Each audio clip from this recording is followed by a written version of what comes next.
মহানায়ক উত্তম কুমারকে বয়কট করা হলো বোম্বাইতে।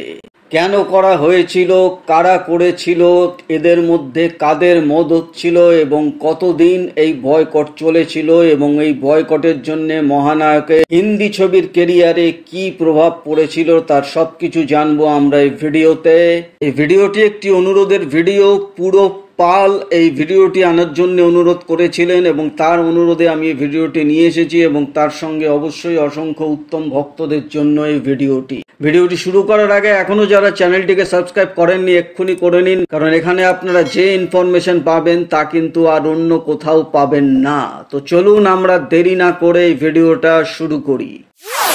এই সময়টা ছিল যে সময় 1975 সাল, যখন মহানায়কের অমানুষ হিন্দি ছবিটি বোম্বেতে সিলভার জুবলি করেছিল এবং মহানায়ক ছোটি সি মুলাকাতের পর দ্বিতীয়বার কামব্যাক করেছিলেন বোম্বেতে। শক্তি সামন্ত উত্তম কুমারকে বোম্বেতে দ্বিতীয়বার স্ট্যাবলিশ করার জন্য প্রবলভাবে ঝাঁপিয়েছিলেন এবং তিনি উত্তম কুমারকে একটা মেজর ব্রেক দিয়েছিলেন।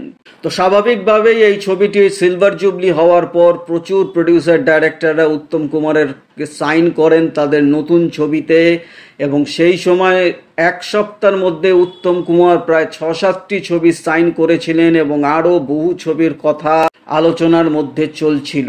তো এই 6-7টি ছবি যখন চলছিল তখন তাদের নায়িকারা ছিল অন্য, কিন্তু তারপর ছবিটি যখন শুরু হয় তখন দেখা যায় নায়িকা পরিবর্তন হয়ে যায়।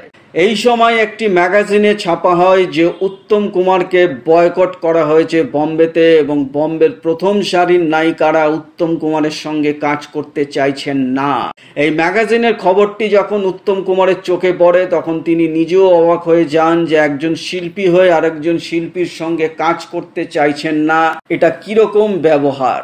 এই তালিকায় যারা ছিলেন প্রথম সারির বোম্বের নায়িকারা, তাদের মধ্যে ছিলেন রাখি, হেমা মালিনী, রেখা, জিনাত আমান। এইসব প্রথম সারির নায়িকারা উত্তম কুমারের সঙ্গে কাজ করতে আগ্রহী ছিলেন না।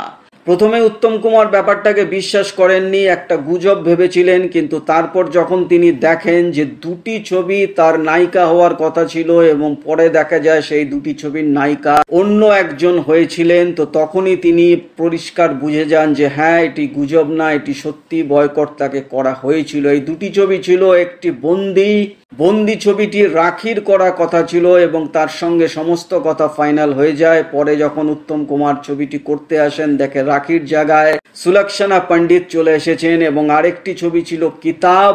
এই ছবিটি হেমা মালিনীর করার কথা ছিল এবং পরে যখন শুটিং করতে আসেন দেখেন হেমা মালিনীর জায়গায় বিদ্যা সিনহা চলে এসেছেন। রাখি এবং হেমা মালিনী দুজনেই ডেটস প্রবলেম আছে বলে ছবি থেকে সরে যান, কিন্তু প্রশ্ন ছিল যখন ছবিটির কথা আলোচনা হয়েছিল এবং রাখি মত দিয়েছিলেন, হেমা মালিনীও মত দিয়েছিলেন, তখন তারা ভালো করেই জানতেন কবে থেকে শুটিং শুরু হবে। তো ডেটস তখন তাদের হাতে ছিল এবং তার কয়েক মাস পরেই তাদের হাত থেকে ডেটস চলে যায়। তো বোঝাই যাচ্ছে পেছন থেকে কারোর মদত ছিল যারা রাখি এবং হেমা মালিনীকে কাজ করতে দেয়নি। কারা ছিল এর পেছনে মদত? রাখিকে আটকে ছিলেন অমিতাভ বচ্চন, এরকমই কানাঘুষো শোনা যায়, এবং হেমা মালিনীকে আটকে ছিলেন ধর্মেন্দ্র। তবে এই দুটি কতটা সত্যি কতটা ঠিক জানা নেই, সবটাই ম্যাগাজিনের উপর ভিত্তি করে বলা হচ্ছে। তো সেই সময় রাখি এবং রেখা অমিতাভের ক্লোজ ছিলেন এবং অমিতাভ এই দুজনের সঙ্গে প্রচুর ছবি করছিলেন। স্বাভাবিকভাবে রাখিকে অমিতাভ নাকি আটকে দেন উত্তম কুমারের সঙ্গে কাজ না করার জন্য, এবং অবশ্যই ধর্মেন্দ্রের সঙ্গে হেমা মালিনীর প্রেমের সম্পর্ক ছিল এবং হেমা মালিনীকেও ধর্মেন্দ্র আটকে দেন। কিন্তু প্রশ্ন হচ্ছে অমিতাভ বচ্চন এবং ধর্মেন্দ্র দুজনেই উত্তম কুমারকে প্রচন্ড শ্রদ্ধা করতেন এবং ধর্মেন্দ্র উত্তম কুমার সঙ্গে যখনই দেখা হতো উত্তম কুমারের পায়ে হাত দিয়ে প্রণাম করত। এতটাই শ্রদ্ধাশীল ছিলেন দুজনে। সেই সব ছবি আমরা সোশ্যাল মিডিয়া বা ফিল্মের ম্যাগাজিন পত্রিকায় আমরা প্রচুর দেখেছি। তাহলে কি সত্যি সত্যি ধর্মেন্দ্র হেমা মালিনীকে আটকে ছিলেন আর অমিতাভ বচ্চন রাখিকে আটকে ছিলেন? তা জানা যায়নি। তবে এটাও সত্যি রাখি বন্দি ছবিটি করেননি এবং হেমা মালিনী কিতাব ছবিটি করেননি। বোম্বে আবার মহানায়ক দ্বিতীয়বার আধিপত্য বিস্তার করতে চাইছে, সেটা অনেকেই চাইছেন না এবং এই সারিতে প্রথম সারির সব নায়করাই ছিল, কারণ উত্তম কুমার সেই সময় যে বয়সে এসেছিলেন তাতে তিনি ক্যারেক্টার আর্টিস্ট হিসাবেই বেশি ছবি করতেন এবং সেই সময় অভিনেতাই ছিলেন যারা ক্যারেক্টার আর্টিস্ট হিসাবে ভালো ভালো ছবি করছেন। তো স্বাভাবিকভাবেই উত্তম কুমার আসলে সেই সব ছবির রোলগুলো উত্তম কুমারের হাতে চলে যেতে পারে এবং তাদের কাজ কমে যেতে পারে। তো সেই আশঙ্কায় এরা সকলেই উত্তম কুমারকে আটকানোর জন্য আবার উঠে পড়ে লাগেন, ঠিক যেমন ছোটি সি মোলাকাতের সময় রাজ কাপুর বা রাজেন্দ্র কুমাররা উঠে পড়ে লিখেছিলেন যে উত্তম কুমারকে যেভাবেই হোক বম্বেতে আটকাতে হবে। বন্দি এবং কিতাব এই দুটো ছবি যখন মুক্তি পায় দুটোই ফ্লপ করে। এরা বুঝে যায় যে উত্তম কুমারের সেকেন্ড ইনিংস বা উত্তম কুমারের যা বয়স হয়েছে তাতে আর তার নায়ক হবার মতো বা তাদের বাজার কেড়ে নেওয়ার মতো অবস্থায় উত্তম কুমার নেই। তো উত্তম কুমারকে বয়কট করা হয়েছিল এটা তো সত্যি, কিন্তু উত্তম কুমারের এই বয়কট বেশি দিন চলেনি।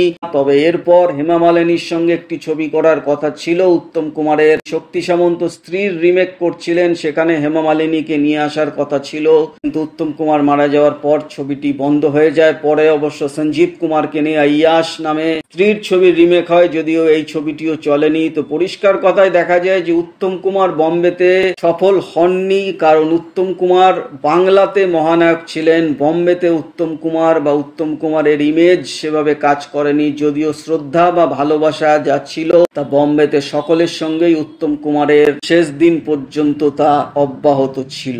তো এই ছিল উত্তম কুমারের বয়কট নিয়ে একটি ভিডিও। আশা করি ভিডিওটা আপনাদের ভালো লেগেছে। ভালো লাগলে একটা লাইক অবশ্যই করে দেবেন। চ্যানেলটিকে সাবস্ক্রাইব করতে একদম ছাড়বেন না, কারণ এখানে আপনারা যে ধরনের ইনফরমেশন পাবেন তা কিন্তু আর অন্য কোথাও পাবেন না। দেখা হচ্ছে পরের ভিডিওতে, ততক্ষণে আপনারা সবাই ভালো থাকুন, সুস্থ থাকুন, নমস্কার।